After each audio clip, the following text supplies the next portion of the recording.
LG에너지솔루션이 지난해 3년 만에 흑자 전환에 성공했습니다. 수익성이 개선되곤 있지만 중국의 급부상으로 글로벌 경쟁력이 갈수록 떨어지고 있는 점은 고민거리란 지적입니다. 신재근 기자입니다. LG에너지솔루션이 지난해 8천억 원 가까운 영업이익을 내며 3년 만에 흑자 전환에 성공했습니다. 회사는 올해 전기차 시장 성장세를 고려해 매출 목표치를 지난해보다 높은 19조 2천억 원으로 제시했습니다. 또 지난해 투자액보다 2조 원가량 늘어난 6조 3천억 원을 시설 투자에 사용하겠다는 목표를 세웠습니다. 하지만 이런 긍정적인 전망에도 불구하고 현재 상황은 LG에너지솔루션에 유리하지 않다는 분석입니다. 글로벌 시장 경쟁력이 갈수록 떨어지고 있기 때문입니다. 실제 세계 1위 배터리 기업 중국 CATL과 시장 점유율 격차가 10%포인트 이상 벌어졌습니다. 지난해 LG에너지솔루션이 배터리 품질 문제로 잠시 주춤한 사이 CATL이 자국 내 수요에 더해 가격과 안정성에 강점이 있는 LFP 배터리를 앞세워 세계 시장 공략에 나선 결과입니다. 더 우울한 건 배터리 생산 능력 역시 올해 CATL의 추격을 허용할 것으로 예상된다는 점입니다. LG에너지솔루션은 미국 유럽의 자동차 회사들과 합작 공장을 세우는 등 소위 내편 만들기 전략으로 승부수를 띄웠습니다.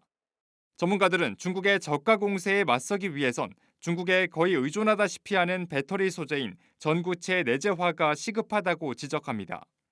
투사하물 전구체인데 양극재 같은 경우에 지금 거의 90% 이상 수입하고 있어서 우리나라도 배터리 핵심일 수 있는 이런 것들을 회사들을 많이 만들어야 되는데 그동안 우리보다 한 수 아래로 치부했던 중국의 배터리 기술력을 더 이상 무시해선 안 된다는 목소리가 커지고 있습니다. 한국경제TV 신재근입니다.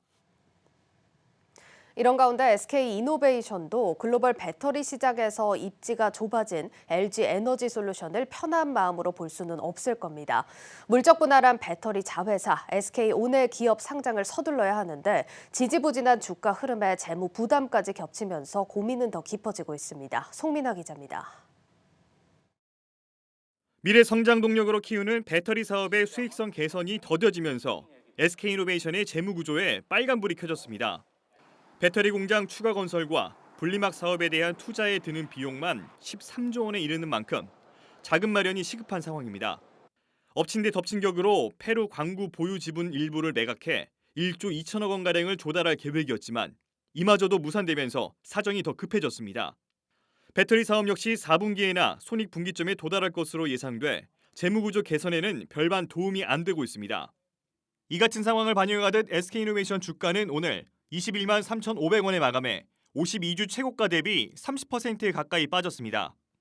여기에 LG화학과 LG에너지솔루션의 경우와 마찬가지로 물적 분할한 SK온이 IPO를 앞두고 있다는 점도 주가에 부정적인 영향을 미치는 요인이라는 분석도 나옵니다. SK운이 얼마에 성장할지는 지켜봐야겠지만 결국 IPO를 하면서 이노베이션의 SK온 지분율이 희석되기 때문에 그 부분에 대해서는 마이너스 이익이 있다고 생각합니다. SK이노베이션 이사회는 최근 회사의 무배당 안건을 부결하고 자사주 배당을 결정하며 부랴부랴 주가 방어에 나선 모습입니다. 또 LG에너지솔루션 상장 당시 제기된 여러 가지 지적들을 감안해 SK온 상장으로 기존 주주들이 피해를 입지 않도록 대책을 마련하고 있는 것으로 알려졌습니다. 시간이 가면 갈수록 LG와는 다른 길을 가야 하는 SK의 고민이 더욱 커질 것으로 보입니다. 한국경제TV 송민아입니다.